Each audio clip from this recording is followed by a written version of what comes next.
I am so excited to finally get Dave Squeaky Wheelz on the podcast, and we are at Lion's Head Tavern, which is an icon in the Windsor, Essex County area. Now, Dave is a local comedian, and he does comedy shows in Windsor, Essex County, all of Ontario. I've seen some Michigan, Ohio. And now he is, I have to look here, he has started a show called Laughing at Lion's Head. And is that every Friday night, every other, or? Typically we do shows here every other weekend. So I actually do 2 shows here a month. We do a game show here called Punching Down with Dave Squeaky Wheelz, where essentially the way I describe it is it's like Wheel of Fortune with dirty jokes mixed with a little bit of improv, because I host it, I do the opening monologue, we get a panelist here, and the comedians come up and do 5 to 6 minutes of their dirtiest, darkest material. And then we do a little interview, a little back and forth, a little roasting session, some good light-natured fun. And then they have to spin the Wheel of Doom, which basically it's like the Wheel of Fortune aspect, where whatever topic the wheel lands on, that's the set. That's the topic you have to riff off to finish your set. I think it was the first weekend you were here. It was fun. Yeah. And by the way, hi. Oh yeah, hi. Hi, camera. Hi, everybody. Okay, so when did you realize that you were funny? I didn't. I thought I sucked forever. Yeah? I think when you do this, you have to, because that's kind of a misnomer that a lot of people think. You have to have courage to get up there. It's like, no, we fucking hate ourselves. We hate ourselves and we have nothing else to live for, and this is what it is. So. Okay, so you just realized you hated yourself? No, I realized it was a way to get attention and talk to girls, and where my family would actually listen to me. and like, well, they wouldn't talk over me and stuff. But I mean, my grandmother even said this, because I was raised by my grandparents. Mm-hmm. So I was like little, like 4 or 5. And wherever there would be family parties or just gatherings or pretty much anything, I would go up and say, attention, attention. This little kid, and I would either tell a joke I heard off a cartoon, do impressions. Like, I've always felt more comfortable being on stage in front of people as opposed to the one-on-one. Like, this used to terrify me, Tracy. Like, up until like my mid-20s, I couldn't talk to people like in a small confined group. So.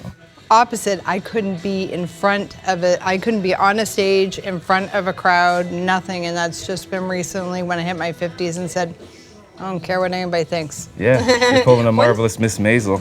Exactly. So is this your full-time job, is doing comedy? Yes. Yeah? That's at least the goal. For a while, I thought it was a pipe dream. It kind of still is. I take it day by day, Again, talking about my grandparents and my grandmother, she instilled the work ethic in me. My mother and my stepfather started their own business. Mm-hmm. So I saw them from an early age having to prioritize and grind, and like they were dirt poor with their business, and now they sell cosmetics and African artwork. And so looking at their business sense and looking for their drive and their striving to be great at what they do, I just incorporated that into my comedy business. I hate calling it a business because it feels so forced, but I look at this as like, this is like my life. And the pandemic put a lot of things in perspective for me, because that's when I'm like, this can be all taken away at the drop of a hat. Yeah. And something just clicked in me. I don't know what it was. I always would perform every single show like it was my last. And it's kind of like one of my heroes, Allen Iverson, who's my favorite basketball player. Yeah. Beside from Vince Carter, he would always say, like, I'm gonna go there every single time I go on the court. I perform like it's my last. I wear my heart on my sleeve, and I'm like, that's the mentality that it takes. So I got inspired from the people around me, and I took that winning mentality, and I want to just apply it to this. And why can't there be camaraderie? Why can't there be this? And I often say doing comedy is like being an X-Men, because it's something that you really can't teach. You can teach structure, you can teach certain things, but my superpower is different from your superpower and somebody else's. So you can cultivate a good environment. You can figure out your style in terms of what works for you and what doesn't. Because what works for me doesn't work for somebody else. Yeah. So like I never tell anybody like how to do their stuff. I can make suggestions. I can do this, and like, I've loved and I've lost. I've had some trials and tribulations, needless to say, doing this. So it's made me stronger. That's what I'm finding out with the Windsor comedy scene, is that it's a close-knit group, and everybody is everybody else's supporter. And like when you go to Fogheads for open mic night and you're giving me advice on, making sure that I'm speaking into the mic, and other people will do the same thing. but everybody has everybody else's back. And I just think it's really nice for you guys to be so supportive of everybody else. It's important to have that, because when I first started, I started in 2008. So it's almost been like 18 years that I've been doing this semi-professionally. And when I first started, there was nobody. We had Leo's Comedy Corner, and that was about it. We had myself, Johnny P, Rob Kemeny, Tim Rayburn. Oh my God. I haven't even thought about Rob Kemeny in forever. Yeah. I mean, sorry, Rob. Sorry about that, Rob. Don't be mad at me. don't type a status with all capitals, you old man. Love you, buddy. But yeah, so like when I started, there was nothing here. Yeah. And like I had to kind of teach myself how to do certain things, and I'd look at other headliners and look at other people. Like the first guy I opened for was a local legend here, and he's won a Juno, is Dave Merhesh. And just the way he would interact with the crowd, and how, because he loves hip hop, and like he's a big Lil Wayne fan. He likes, a bunch of like different classical rappers. He applied like, again, their mentality to what he does on stage. Even like how he tells jokes is kind of like how his favorite rappers are. So even like the more I evolved with doing this and the more I studied it, I like, even the other day, like I said, ha ha ha, or like, yeah. And I was like, why did I say it like that when I listened back to the recording? I'm like, oh, it's because I listened to Old Dirty Bastard. Well, there you go. Or like, and still even to this day, I love Russell Peters. He's one of my idols. I love John Patton. I like Chappelle. I like all them dudes. There's a few girls in there. But I'd still like incorporate little things that they do with the crowd work and the cadence and all that. And then you make it your own, because the whole finding your voice thing is the most difficult challenge to do. And for some people, they find it right away. They're naturals. For some people, it takes forever. Yeah, and getting up the nerve can take somebody forever to do it. We established we all hate ourselves. We all hate ourselves, but you got to be able to admit that, and then have the balls to get up on stage. And yes, women have balls too. Yeah, and just even having a disability, like I know you're gonna get to that, but whenever I would be on stage and doing my act, I noticed the difference in terms of how people would treat me before they would tiptoe, walk on eggshells in terms of what they'd say around me, because I had an educational assistant with me for most of my life up until university. And for those of you that don't know, an educational assistant is a support worker for a person with a disability if they need scribing or if they need like any type of special help when it comes to an academic setting. Yeah. So I had that, and I used to have a joke where it's like their secret service for kids. Like if I wanted to trade lunches with the kids, like give me your fruit roll up, and you gotta go through like Mrs. So-and-so or Mr. So-and-so. So it was a little awkward socially. I felt really socially like sheltered for a bit. So doing this just opened my eyes to the world and all the different people. I love your form of comedy, and I love the fact that you don't take yourself seriously on stage. I don't know about off stage. We'll have to talk to the lady afterwards. Yes. My better half out there, yes. But you don't take yourself seriously, and you're able to joke about it, and the people that know you, we laugh along with you, and others, the first joke or two are like, and then they laugh. Because I've been asked that on other podcasts, and just in passing, like, is that a burden for you to deal with? I'm like, listen, we all have something that's going on in our lives that we have to address. I always start all my sets addressing how I look, because people are staring at it. There's no sense in pretending that it's not what's going on. Plus, because like I find like when you do that, for the most part, it puts the audience at ease. Like he's making fun of himself. He's talking about his trials and tribulations. Comedy is about how your world interacts with other people's world. And not everybody has the same worldview. People have different backgrounds, different traumas, different this, different that. Whereas me, like I'm taking my negative and turning it into a positive. Like I'm working on a new bit now. This is a true story where I did a show here last month, and I went to go get my girlfriend's daughter coffee. And it was like late at night, there's no visibility, and I fell out of the chair. Ooh. And like hit my head. There was blood gushing everywhere and stuff and this and that, but like I already have a joke about it, because that's just what you have to do. You have to. Yeah. You're given comedy gold, why not use it? And I think anybody's trauma, anybody's, abilities, disabilities, their differences, that's comedy gold if you know how to use it properly, and you do. Yeah, and that's, I appreciate that, Tracy, but that's the thing. Sometimes you don't even notice it. Sometimes it takes an outside person to even bring this up to you. Like, man, do you remember when such and such happened to this and that? Even if I'm talking to some of my friends, and even a couple days later, I'm like, damn, that really happened. And I come up with most of my jokes when I'm doing really innocuous, just like everyday things. Going to the bathroom, going out somewhere, grocery shopping, like just around my house. You don't even think about it. You're Dave until the wheelchair comes after you. Yeah. But you don't think about it, and even talking to you, it's like you forget that you're just Dave. Yeah. But where did Squeaky Wheelz come from? Did you have like an issue with WD-40 or like? I've had many issues. I don't know if you've been following. Hi, camera. I've had many issues, and I'm Dave Squeaky Wheelz. So it actually originated in when I was still doing radio at CJAM, because I had a little internship at CJAM. It was 91.5 FM back then. Now it's 99.1. And I was doing my friend DJ Needle's show. It was, I think, 2009, 2010-ish, around there somewhere. And it was a crappy night. It's like a crappy day outside. It was like a snowstorm and all that. And my wheels were squeaking. And every time I would go, my wheels would make a weird ass sound. So I just came in the booth and I was like, yo, because I didn't want to just be like Dave and just give my full name, my government. And I was like, hey, it's DJ Squeaky Wheelz up in here. So I just came up with the name right there and there, like, hey, I'm DJ Squeaky Wheelz. And then I Googled myself to see if anybody else had come up with that name, because I didn't want to step on, no pun intended. I didn't want to. Yeah, I didn't want to step or roll over anybody's toes. So I'm like, let me just take a look to see if nobody took it. Nobody had the name or the way I spelt it. So I didn't know that you were a DJ. How long did that last? Because I was interning there for a bit. So it was a co-op in high school, and then after that in 2018 or 2019, I had a little summer job there. I used to do clerical work. I used to do on-air reads and stuff, record little PSAs, help put the music stuff back. I got to see the ins and outs of how that station worked and how they're publicly funded, and I got to meet a bunch of cool people and listen to music I otherwise would never get to listen to. Yeah. Because their library there is so immense, and with the radio laws up here in Canada, it has to be a certain percentage has to be Canadian content.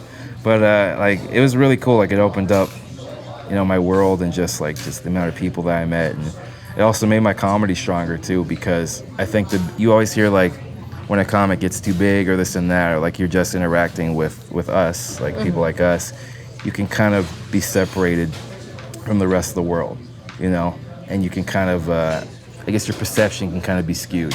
Yeah. So I love my comedian friends, the community here that we have here, and my American friends and my Toronto friends, but I hang out with regular people. Yeah. And even after shows, I want to ask just everyday people, what'd you think of this, or how you doing, or where do you work, because it's fascinating to me. And a lot of the times they're not used to somebody that has a disability saying some of the things I'm saying on stage and being as raw and as honest, but that's something I've always taken great pride in, because I want people to see me, and the disability is a component, but it's not all of me, No. and again, going back to what we said before, I want to just be treated like everybody else. Everybody has something, but in terms of because mine's so visual, I want them to see past it and see me as a person. It's not hard to see past it. It really isn't. Whether you're on stage or we're just talking off stage. You go Ohio, Michigan, all throughout Toronto, or you do Toronto. You've done other places in Ontario too. Yeah. How is it on the road? How are they compared to home base where everybody knows you? I mean, home's gonna be home. Toronto's always been a second home for me ever since I was a little kid. When my parents would go and do shows there and put their business out there, selling their cosmetics and stuff. And I'm a huge Toronto Raptor fan, ever since I was a little boy. So I've always gone up there for games like that, Blue Jay games. We would stay in little dorms. We would rent out the dorms at Ryerson, stuff like that. So I was always used to the big city life, and I've always been a big city person. I like to be near things. Just in general, I like the hustle and bustle. So how they compare to down here is Windsor's a very tough area to do stuff in, because people have real problems down here. It can be we even talked about this before, a lot of the crowds can arrive a bit late because it's so hard to coordinate things. There's so much going on here during the summer. It feels like an entirely different city. Yeah. I think coming down here keeps me honest and keeps me humble, because you can go to certain places and think, oh, I crushed it one night, but the next night it's the great equalizer in our business. You could suck on stage, or because for whatever reason the audience doesn't jive with your thing, and you have to figure out how to adjust. And I used to not listen to my sets or like Yeah. my comedy sets, but now I at least record the audio. Oh, you do? Yes, yeah. I have my lovely girlfriend there. She films me when she's in town to help me. Okay. And all that is very, very important. I think Joey Diaz, like another one of my idols, he says like, it's like listening to game tape. Gotta listen to game tape and figure out the holes in your game and be honest with yourself. You need honesty. You need to have people that are in your corner that are gonna tell you the truth and not yes man or yes women, because you're gonna be the one that, you know, is paying for it in the long run, because you're not gonna get honest feedback.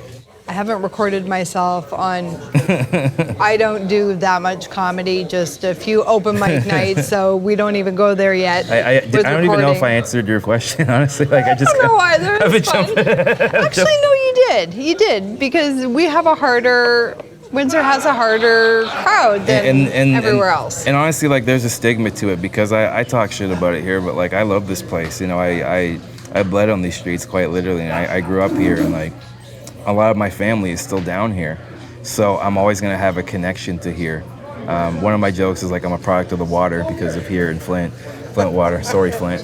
It's true though. You know, and yeah, like there were times when I'm like I wasn't sure if I was gonna do this ever, and so then it makes me appreciative to when I go to bigger cities. Like if I can make it work down here, I can make it work anywhere. And I'm setting up a tour in the fall. Okay. With my buddy Christian Picard. He's a Chatham comedian. He's got cerebral palsy, and he started doing shows here, and then we got to talking. We shared a lot of the similar values and this and that, and he's like, man, we should go on tour. We could figure something out, because it's funny, like for I'd say the first 10 years of like me doing this, I always thought like it's like Star Search or like The Tonight Show, because I used to, my stepdad would be like, you have to go to bed, you know, he's African, I'm not going to do the voice, I don't want to get you demonetized. But, I make no money. Well, we live in Windsor, ta-da. But my stepdad, you know, he's like trying to instill the work ethic in me, like, you got to go to school, you got to do this and that. I'm one of those people where I can't just go to bed, I can't turn my brain off. I'd always be up watching cartoons, watching David Letterman, watching whatever was on TV. And it would just, in the back of my mind, it'd be like, I can do a version of this. Why can't I do this? And why can't I be in a position where I help people? So when I started doing the shows here at Lion's Head, it was like a golden opportunity. And as soon as I came through these doors, they welcomed me with open arms, Tracy. Yeah. Like it's honestly like one of the best kept secrets in this entire city, just the staff. It's a forgotten secret. This place has been around forever, and it's always been a great place and very welcoming and very opening. And I think we just got to show the younger folk how wonderful it is. Yeah, because honestly, like that's what I love about it. I honestly say this is like if a Moose Lodge got like a makeover and went through a second divorce. Because in the back you got pool tables, and upstairs they have like remnants of the past. They used to have like parties in there for like the Spitfires and other teams that would come through. It's this beautiful stage and nice bar here, and like it's tight and it's compact, and you know, it's for being a person that, because you asked me how it is on the road too, a lot of places are not accessible. Yeah. They're no fault of their own, because I know they have to be accessible in terms of like, because of like the new laws with the disability laws, but a lot of places they're grandfathered in because of how old they are, and like they can't do it. So I've had to put myself in some sticky and some not ideal situations to go perform. Yeah, that wouldn't be fun, that's for sure. I know a lot of comedians, they have different ways of doing their sets and their jokes. Yeah. Some people recycle them really quickly. Others, they like to hold on to them for years and play the same.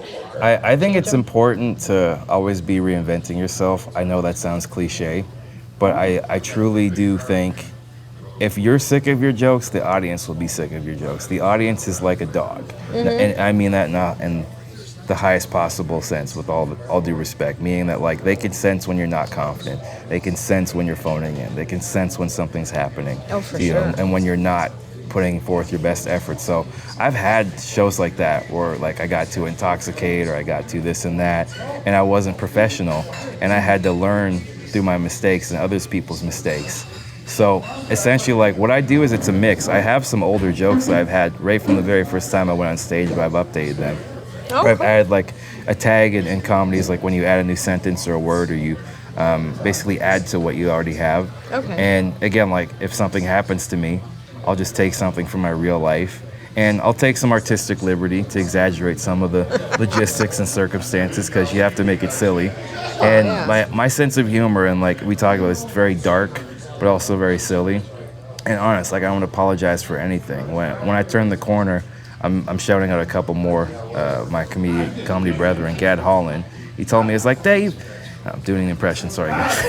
It's like, Dave, it's like you can't be phoning it up there, man. He's like, you gotta be honest with yourself. Let that evil out you. Let the evil out you and be honest with yourself. You know, and yes, he's Swedish. He's Swedish, not black at all. So I think it's a mix of things, and like as long as you feel confident in your material and you love what you're doing, like I tell the newer comics too, you're bringing the show to them. It's not for you to dictate how they receive you. Like keep in mind, some audiences aren't receptive, and you have to extend an olive branch and like find some common ground so you can get to a place where you can laugh about what you're talking about. Like we were talking, you got to know your audience. You really got to, I think it's almost like a second part of this job, is you have to be able to read the audience and have those backup jokes there, because if they're not receptive to your set, you don't want to sit there and panic and look like you're going to crap yourself on stage. You want to have the backup and flow it in there and see if that one hits.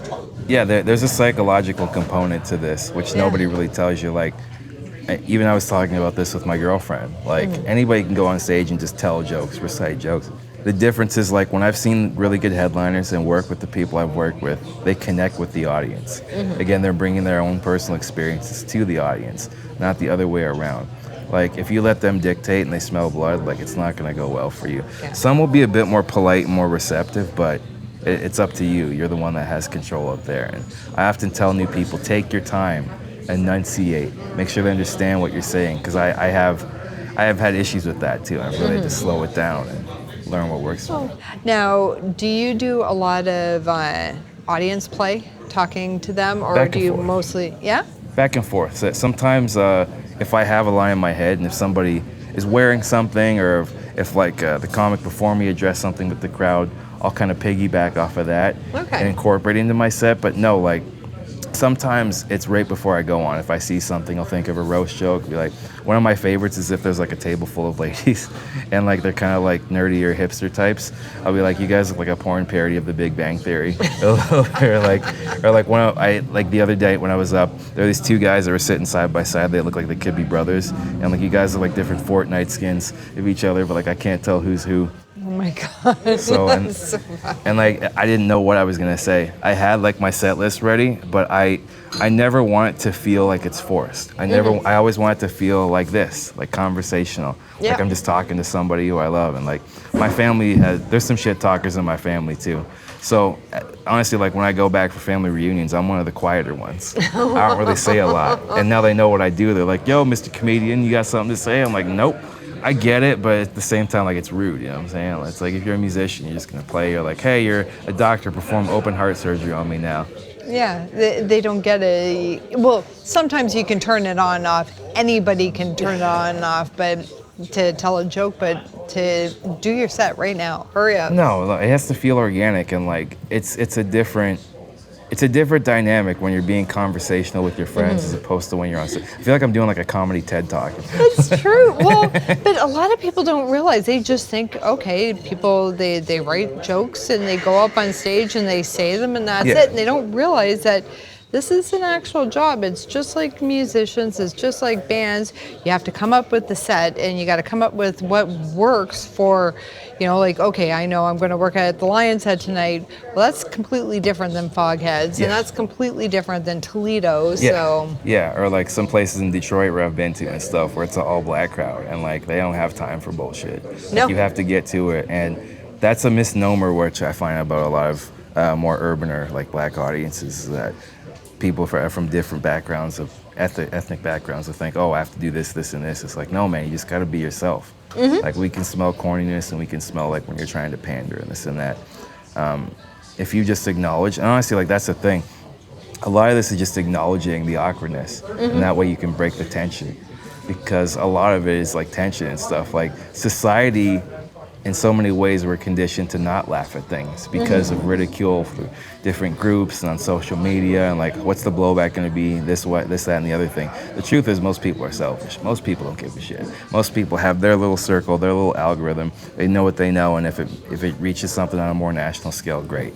It's not that big a deal. Like one of my favorite go-to like throwaway lines when I do a show, if I hear a groan or this and that, I'm like, listen, you live in Windsor, you're not gonna get canceled. You canceled yourself by living here in general. And I'm like, yeah, as long as it's not too egregious and it's coming from a good place, I'm always a firm believer it's better to ask for forgiveness than it is for permission. You could probably get away with things a little bit more than what I could. I've heard that, but I don't know, man. Oh, yes, you can. Yes, you can. I smile and wave, right, camera? Look at that face. Of course, he can get away with it. He pulls the poor little... I'm the dirtiest Oompa Loompa you've ever seen. That's true. You are, and I feel very bad for you. His woman is in the stage there. She is. She's awesome. So, what night? You said that it's every other Friday? Yes, every other Friday. Here at Lion's Head? Yes. So right now it is July 29th. Yes. So it's this week? No, it's the following Friday. It's August the 8th. Okay, so every other week. Yeah, and we start like you see like our Lion's Head months with going like punching down first. Mm-hmm. And then, so that's the game show, and I just explain that. And also, I want to emphasize, all my shows are free. Mm-hmm. It's just donation? Yeah, just donation. So I say it's often like church, except you know where it's going. To my drinking habit and to all the comics. But yeah, so it's like the second and fourth week of each month. So yeah, August 8th, August 22nd. Then we have one on September 12th, punching down. Then the 26th, we're doing a private event here. Oh, that's nice. I'm working with one of the guys from Kill Tony, Jared Nathan. He's the golden ticket winner, and I did his show in Toronto. Nice. Then October and November dates, you can just look at my stuff. So, I mean, this is the place to be every other Friday. Come in, give a donation, have a nice beer. I have a land shark here, and just enjoy the vibe. You don't have to get dressed up and all fancy, and just it kind of feels like you're coming home. Honestly, and like all are welcome here, and that's what I love about this place. I grew up in bars like this. I grew up hearing things, you know what I'm saying, just being around like good, honest, salt of the earth, chill people. And then most Tuesday nights is open mic night at Fogheads, and you can usually find him there, and he's leaving from here to go there. Yes, I am. And then you have shows coming up. You said in September you're going on the road? Yeah, just give my Instagram a follow at Dave Squeaky Wheelz with the Z, and then same on Facebook. All my stuff's up there. Laughing at Lion's Head has a page. Punching Down has a Facebook page.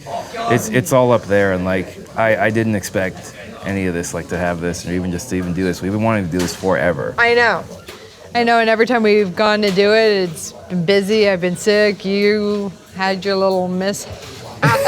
Oh yeah, should we touch on that? Sure. Yeah. He fell. Yeah, well, it's I fractured both my patellas. It's coming up on a year in August. Oh my God, a year already? Yes. Holy cow! It doesn't seem like that long. Yes. I was I have a bit about it in my act, which I'm gonna, whenever I do release a special, if that ever happens, I'm gonna release it then. But it was after a party, and then I was in a compromising position, and my legs bended the way they shouldn't, and both my patellas were shattered. And I was in the hospital. It took them about almost 2 weeks to get me the surgery. Holy cow. Because I was downtown at the Olette campus.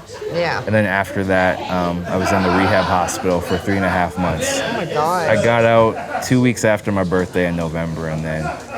Oh my goodness. So in a compromising position, I'm going to go back to that one. Was it worth it? Ask her. No, just kidding. Was it worth it? Ironically, that's how I met her, is when I was in the hospital, so. Well, then it was. Some good came out of it. Oh, yeah. She's fantastic. My girl's one of the reasons why I keep doing what I do. She, even on days when I don't want to get up out of bed and I get in my head, and because it can be a lot to take on sometimes, like the mental gymnastics you have to do this, and just life happening. As I don't have to tell you, you've lived a life too, you know. Now I'm going to interview you now. Part 2 coming, where I interview Tracy, the YQ and Squeaky podcast. There you go. Yeah, that'll take a few episodes. Yeah, I'm so glad you're here. Thank you so much, Dave. It's honestly my pleasure. Oh yeah, by the way, I don't actually do a fist bump. We got to do the wrist bump. The wrist bump. Yeah, I don't fist it, I wrist it. So, because I would shake your hand, but it's going to be awkward and shit. Yeah, we really will be. Yeah. But thank you so much. Honestly, it was my pleasure, and like I'd love to do this again. We will definitely do it again in the fall, and we're going to make a huge event out of it when everybody is back from vacation. Yes. But again, my name is Tracy Martins, and I want to thank you so much for another episode of YQG in Bloom. And make sure that you like, follow, and subscribe so we can keep doing this for free. And follow Dave at Dave Squeaky Wheelz with a Z or a Z. Depending on what side of the border you're on. There you go. It's DAVESQUEAKY Wheels with the Z. That's how I say it. And you guys all have a great day.